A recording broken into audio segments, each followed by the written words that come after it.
할렐루야. 주님의 평강이 우리 성도님들에게 가득하기를 축복합니다. 여러분, 다가오는 목요일이 무슨 날인지 아십니까? 다가오는 목요일은 6월 25일입니다. 6.25. 1950년 6월 25일 우리가 절대로 잊어서는 안 되는 비극인 6.25 전쟁이 일어난 지 올해로 여러분 70주년이 되었다라고 합니다. 6월 25일 전쟁, 6.25 전쟁이 남긴 인류사적 교훈이 있다면 그것은 자유는 결코 거저주는 것이 아니다라는 것입니다. 근데 여러분, 이 위대한 교훈을 전파하고 있는 중심 장소가 6.25 전쟁이 일어난 우리나라가 아니라 미 합중국의 수도인 워싱턴이라는 것이 참 아이러니한 일입니다. 워싱턴에 있는 한국전 기념공원에는요, 해마다 평균 320만 명 이상이 방문하고 있다라고 합니다. 그리고 이곳을 방문하는 사람들은 이곳에서 한 조각을 보게 되는데, 조각가 프랭크 게일로드의 조각 작품들을 보게 됩니다. 바로 이 작품이에요. 이 작품은 판초우위를 입고 있는, 여러분 판초우위가 뭔지 아십니까? 여성분들 잘 모를 건데, 군복 위에 비라든지 어떤 그런 것들을 막기 위해서 입고 있는 옷을 판초우위라고 이야기합니다. 그래서 이 판초우위를 입고 행군하는 육해 공군의 모습을 조각해 놓은 거예요. 근데 이 모습을 사람들이 보고 감동을 받는데요. 저는 아직 안 가봐서 잘 모르겠는데, 한장님 한번 가보셨어요? 저기 감동이 뜬가요? 감사합니다. 감적 경험을 하게 해주셨습니다.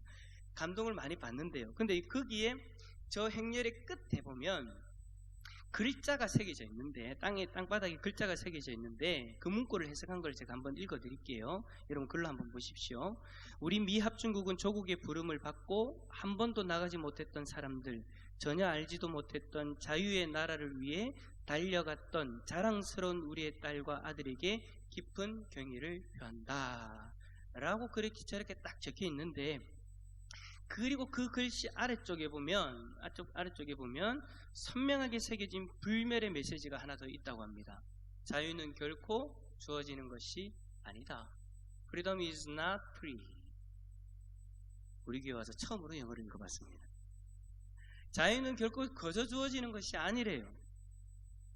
두동강난 이 작은 한반도 땅에서 대한민국이라는 나라가 자유국가로서 생존하기 위해서 희생된 미국 사망자만 54,246명이고 한국군을 포함한 유엔군 사망자가 62만 8,833명이다 라고 이야기합니다. 부상자는 미군 10만 3,284명, 유엔군 전체는 106만 4,453명, 미군 실종자만 8,177명, 유엔군 실종자는 47만 267명. 어마어마한 사람들의 희생으로 지금 이 나라 이 민족이 자유나라로서 살아가고 있다라는 거예요. 이 전쟁에서 여러분 아이젠하워 대통령도 아들을 잃었고요, 벤프리트 장군과 클라크 유엔군 사령관 아들도 잃었다라고 합니다. 오늘날 우리가 종종 북침설, 즉 북한이 침략을 받았다, 그러니까 우리 남한이 침략을 했다라고 믿는 사람들이 있대요. 이렇게 수많은 희생이 있었음에도 불구하고 역사를 곡해해서 해석하는 사람들이 있는 거예요. 근데 여러분 한번 생각해 봅시다. 만일 6.25 전쟁이 남한에서 먼저 준비되어지고 의도된 북침이었다면 6.25 전쟁이 발발한 지 불과 4일 만에 서울이 점령을 당할 수 있었을까요? 전쟁을 일으킨 쪽이 먼저 만반의 준비를 갖추고 공격을 했는데 어떻게 4일 만에 서울이 점령을 당합니까? 그리고 40일 만에 7월 말까지 낙동강 하류의 부산만 남게 되어지는 일방적 전쟁이 일어날 수 없는 거죠. 당시 남한은요, 병력이 10만 4,993명이었거든요. 북한은 얼마였을까요? 2배예요. 20만 3,480명. 북한이 갑절이나 많은 거예요. 병력을 그렇게 소유한 거예요. 남한에는요, 탱크나 자주포 한 대도 없었어요. 북한은 탱크만 242대, 자주포만 176대를 보유하고 있었대요. 거기다 항공기는요, 남한의 경우에는 연락기를 포함해서 총 22대가 전부였어요. 북한은요 211대. 이런 병력의 열세력을 가지고 있는데 어떻게 나만이 전쟁을 일으킬 수 있습니까? 이거는 상식적으로 생각해도 말이 안 되는 거예요. 근데 요즘 어떤 이들은 그렇게 받아들이고 있다라는 이야기를 듣게 되어집니다. 근데 여러분, 이런 열세의 전쟁에도 불구하고 오늘의 대한민국이 자유로운 국가로서 생존할 수 있었던 이유가 뭘까요? 저는 아무리 생각해봐도 하나님의 은혜인 것 같습니다. 이렇게 수적인 열세 가운데에서도 우리가 이렇게 있을 수 있다는 거 하나님 은혜라는 거예요. 그리고 이 민족을 위해서 희생한 많은 이들, 그리고 그들의 수많은 눈물의 기도의 헌신 때문에 지금 우리가 이 자리에 있는 줄 믿습니다. 근데 여러분, 예수님도요, 이스라엘 민족의 구성원으로서 오늘 말씀에 나오는 것처럼 망해가는 조국 이스라엘과 수도 예루살렘의 앞날을 예견하고는 탄식하며 기도하셨대요. 우리가 6.25 전쟁 당시에 그 힘들 때에 눈물로 기도했던 것처럼 예수님 자신도 자신의 민족을 생각하면서 그렇게 눈물을 탄식하며 기도하셨다라는 거예요. 뿐만 아니라 사도 바울도 마찬가지였어요. 로마서 10장에서 마음이 그치지 않는 고통으로 자기 민족을 위해 그렇게 기도한다라고 고백합니다. 그렇다면 여러분, 민족을 위해서 기도하는 오늘의 우리는 구체적으로 어떤 기도 제목을 가지고 하나님 앞에 기도해야 될까요? 오늘 이 시간 저는 여러분에게 두 가지 기도 제목을 드리려고 합니다. 이 두 가지 기도 제목을 가지고 함께 하나님 앞에 민족을 위해 기도할 수 있는 저와 여러분 될 수 있기를 축복합니다. 첫 번째는 자유롭고도 안전한 나라가 되도록 여러분 기도해야 됩니다. 이 첫 번째 기도 제목은 민족의 육체적인 구원을 위한 기도다라고 이야기할 수 있습니다. 저는 이 첫 번째 기도 제목에서 자유와 안전이라는 두 단어를 사용했죠. 여러분, 자유한데 안전하지 못하면 그 자유 자체가 불안전한 자유일 수밖에 없고요, 안전한데 자유하지 못하면 그 안전은 비굴한 생존일 수밖에 없는 거예요. 그래서 여러분, 우리는 언제나 조국이 자유롭고 안전한 나라가 되도록 기도해야 됩니다. 기도하십니까? 그렇게 기도하셔야 됩니다. 그리고 우리의 후손인 다음 세대들이 그런 나라에서 살아갈 수 있도록 우리는 기도해야 된다라는 거예요. 예수님은 오늘 보면 마태복음 23장 38절에서 뭐라고 하셨습니까? 보라, 너희 집이 황폐하여 버려진 바 되리라 라고 그렇게 말씀하셨고요, 이어지는 24장 2절에서는 심지어 예루살렘 성전이 돌 하나도 돌 위에 남지 않고 다 무너뜨려지리라 라고 말씀하셨어요.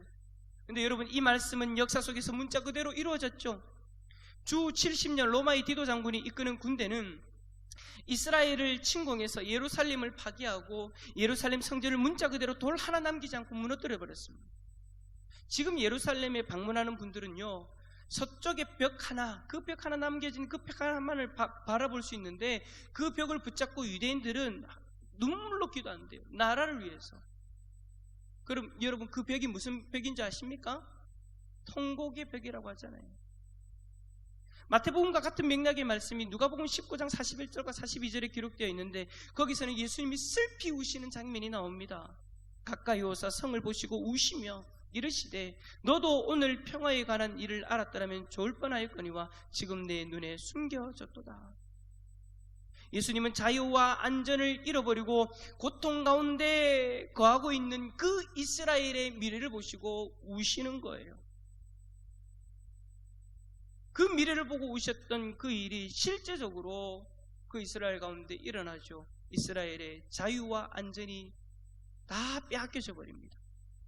디도 장군은 4개 군단, 즉 약 한 8만 명의 군대를 이끌고 예루살렘을 공격해서 성을 무너뜨리고 그때 약 110만 명의 유대인들이 죽임을 당했대요. 그리고 살아남은 수십만 명이 노예로 로마로 끌려가는 비극이 일어나는 거예요.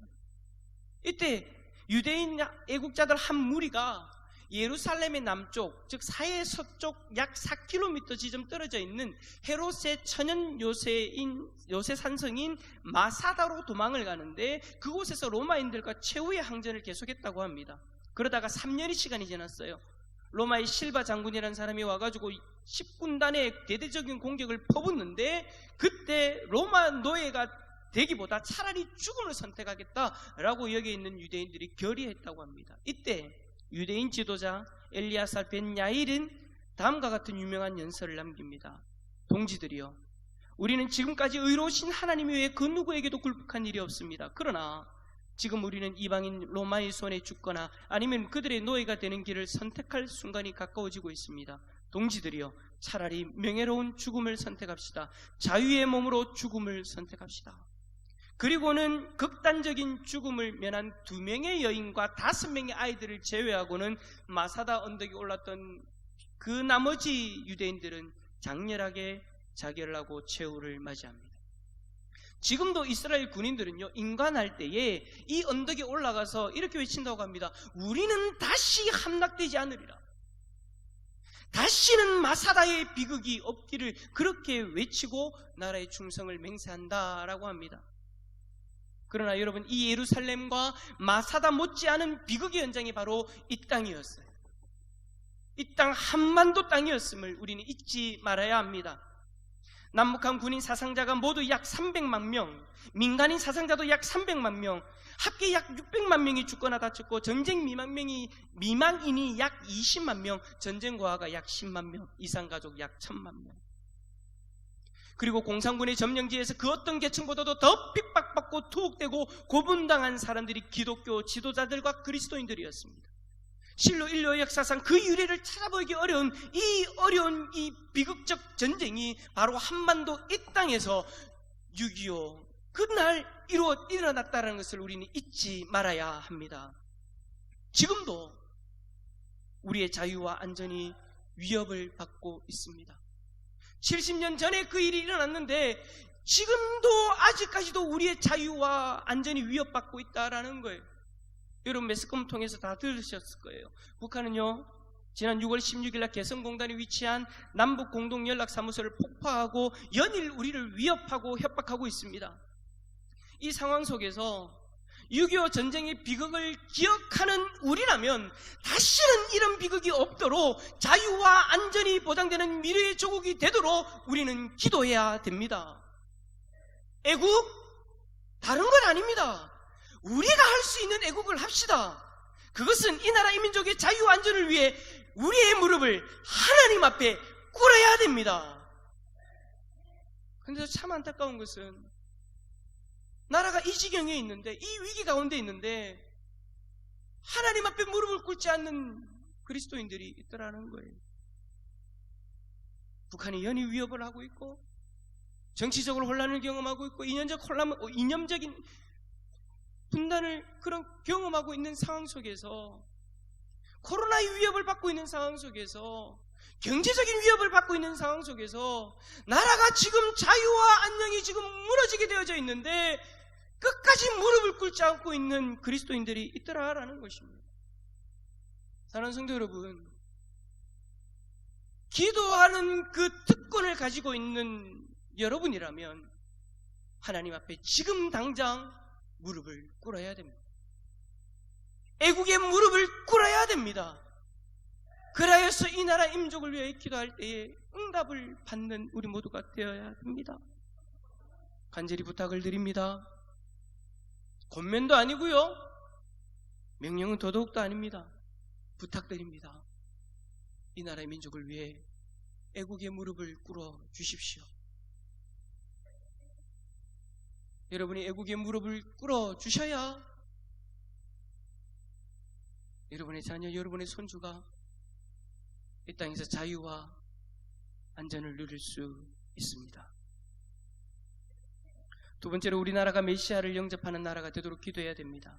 이 두 번째 기도 제목은 민족의 영적인 구원을 위한 기도라 할 수 있습니다. 우리 23장 37절 한번 더 읽어봅시다. 23장 37절입니다. 시작.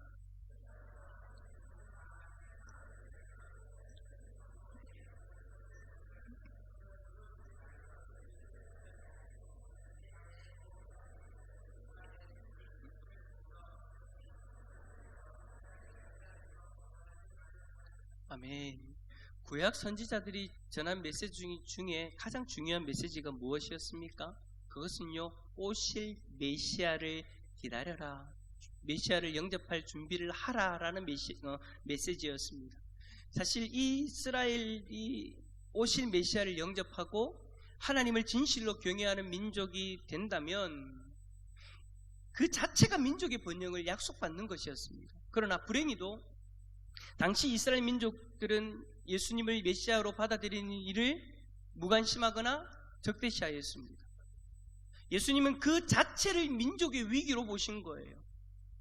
빛으로 오신 예수, 민족을 구원하기 위하여 이 땅에 하나님의 백성들을 구원하기 위하여 이 땅에 오신 예수 그리스도를 거부해버리니 예수님이 보실 때는 이것이 가장 큰 위기라고 보신 거예요. 여기 본문에서 예수님께서는 마치 암탉이 병아리를 자신의 날개 아래 품듯 자기 민족을 품고자 했다라고 말씀하십니다. 어미가 새끼를 보호하는 것은 본능이죠. 예수님은 그 본능으로 자신의 민족을 품고 있는 거예요. 정치와 사회적으로 그리고 영적으로 위기에 처한 이스라엘을 품고 계시는 겁니다. 사도 요한은 요한복음 1장 11절에서 이 위기를 어떻게 정언합니까? 이 위기를 정언할 때 자기 땅에 오매 자기 백성이 영접하지 않았다. 예수님이 이 땅에 오셨는데 자기 백성들이 영접하지 않았대요. 이것이 영적인 위기라는 거예요. 근데 여러분, 이 위기 속에서 예수님을 영접하면 어떻게 된다고 이야기합니까? 영접하는 자, 곧 그 이름을 믿는 자들에게는 하나님의 자녀가 되는 권세를 주셨으니. 할렐루야. 그런데도 지금 이스라엘은 예수님을 거절하고 있습니다.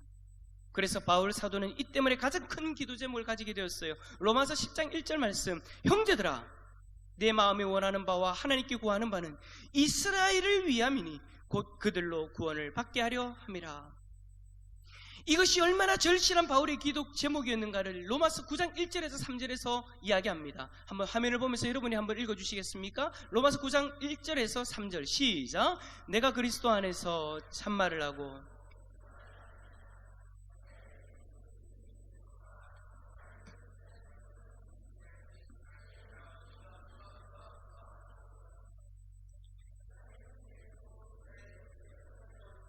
내 자신이 저주를 받아 그리스도에게서 끊어질지라도 원하는 바로라. 아멘. 무슨 말입니까? 자기 마음에 그치지 않는 고통의 간절함이 있는데 그것은 자기 자신이 버림을 받아도 되니까 자기 민족이 구원을 받는 것을 보고 싶다라는 거예요. 그는 자기 민족에게 영적 구원 없이는 민족의 내일을 결코 낙관할 수 없다라는 것을 본 거예요.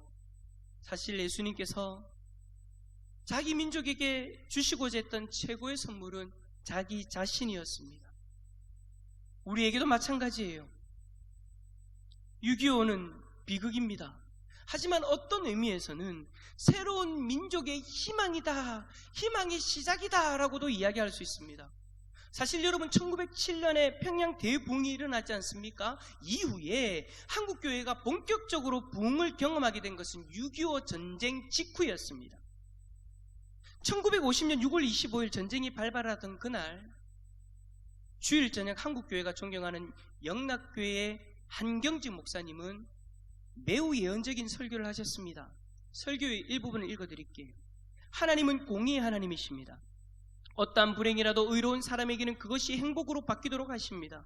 지금 38선에서 일어나고 있는 불행도 우리 하나님의 사람들을 위해서는 더 큰 영광의 결과가 되도록 하실 것입니다. 성도 여러분, 어려운 일을 당할 때일수록 더욱 주님을 붙들어야 합니다. 그렇습니다. 이것을 우리는 불행 중 다행이라고 이야기할 수 있습니다. 우리 민족은 6.25 전쟁의 불행 속에서 한 목사님의 말씀처럼 주님을 붙들었고 다시 일어났습니다. 영적으로 주님 앞에 껴있을 때에 하나님은 놀라운 부흥을 주셨다라는 것입니다. 그리고 이후로 교회는 계속해서 부흥되어졌고 민족은 재건되어졌습니다. 6.25의 전쟁 속에 리더십을 발휘한 이승만 대통령에 대한 평가는 여러 가지로 엇갈리는 것이 있는 것이 사실입니다. 그러나 복음적인 관점에서 볼 때에 그분은 민족적으로 중요한 기여를 했다라고 이야기할 수 있습니다. 한경직 목사님 등이 청원을 했는데 그 청원을 이 이승만 대통령이 수용을 했어요. 그 청원의 내용이 뭐냐? 우리나라 군대 안에 군목제도를 군목을 만들어 달라. 군대 안에 복음을 전할 수 있는 종교 사역자들, 목사들을 사역할 수 있도록 해달라. 그렇게 제안했을 때에 이승만 대통령이 이걸 수용하고 처음으로 실시합니다. 그리고 군과 학교에서 신앙 강연을 할 수 있도록 해달라. 오케이, 할 수 있도록 허락해 줬어요. 교회 역사가들은요, 이런 제도가 민족 복음화를 앞당기는 일에 결정적인 역할을 했다라고 그렇게 보기도 합니다. 여러분, 이전에 인천에서 6.25 전쟁의 영웅인 메가더 장군 동상 철거를 시도한 사건이 있었습니다. 이 그림이 그 일들이 실제적으로 있었던 날 찍은 사진이에요. 물론 여러분, 우리는 인간 메가더를 우상화할 필요는 없습니다. 우상할 이유가 없습니다. 근데 여러분, 이들은 마치 메가더가 생각 없는 전쟁강이고 살인강인 것처럼 오도된 선전 시도를 한 거예요. 그러나 여러분, 성교적 관점으로 이 메가더 장군을 평가할 때에 이 메가더 장군은 얼마나 선교사의 마인드를 가진 하나님의 사람인가를 우리는 알 수 있습니다. 근데 대부분의 사람들이 메가더 장군의 이 면을 잘 몰라요.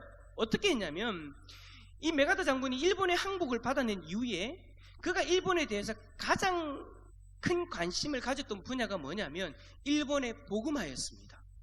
그래서 1947년 당시에 일본 내 선교사의 수가 315명이었는데 메가더 장군이 미국 교계에 직접 호소를 해가지고 1950년대에 이르러서는 일본 선교사의 수가 2,500명이 되었다고 합니다. 또한 록펠러 재단에 직접 본인이 연락을 해가지고 일본의 기독교 대학을 세워달라 요구해가지고 실질적으로 그렇게 대학이 세워졌대요. 그뿐만 아니라 약 1,000만 권의 일본어 번역 성경을 일본에 전해질 수 있도록 이 메가더 장군이 역할을 감당하게 됩니다. 그리고 그는 한국전 3전을 결심하면서 이런 기도를 남깁니다.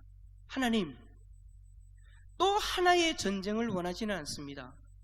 그러나 저 작은 한반도 땅에 하나님의 의를 전할 수 있다면 기꺼이 저를 써주소서.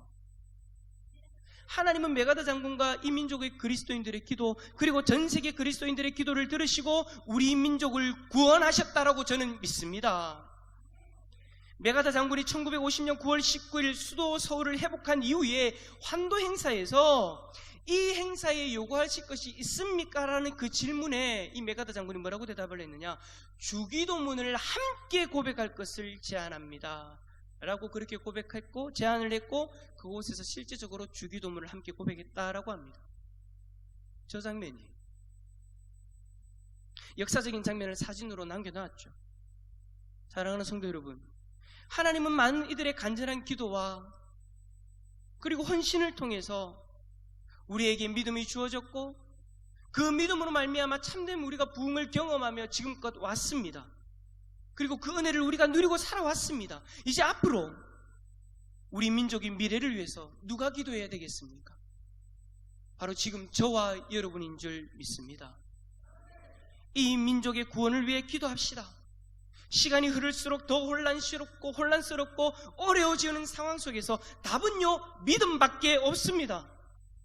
예수 그리스도를 믿고 구원받아 하나님의 백성을 인도하시는 하나님이 이 나라 이 민족의 미래인 줄 믿습니다. 메가더 장군과 수많은 그리스도인들의 기도로 우리나라가 지금까지 왔다면 이제는 우리가 기도해야 될 때입니다. 사랑하는 성도 여러분, 이 나라의 자유와 안전을 위해 그리고 이 민족의 구원을 위해 애국의 무릎을 꿇어 주십시오. 지금 우리는 너무나도 큰 위기를 직면해 있습니다. 안타까운 것은 위기를 위기로 느끼지 못하고 있다는 것이 너무나도 안타까운 현실입니다. 이 위기 앞에서 다른 방법은 없습니다. 하나님 앞에 무릎을 꿇어야 됩니다. 새벽을 깨우십시오. 잠들어 있다면 깨우십시오. 수요일 저녁과 금요일 저녁 기도의 자리로 나오십시오. 그리고 함께 기도합시다. 이 나라 이 민족을 위해서 애국의 무릎을 꿇읍시다. 그래야 응답받는 복된 하나님의 백성들이 다 될 수 있기를 예수 그리스도의 이름으로 축원합니다.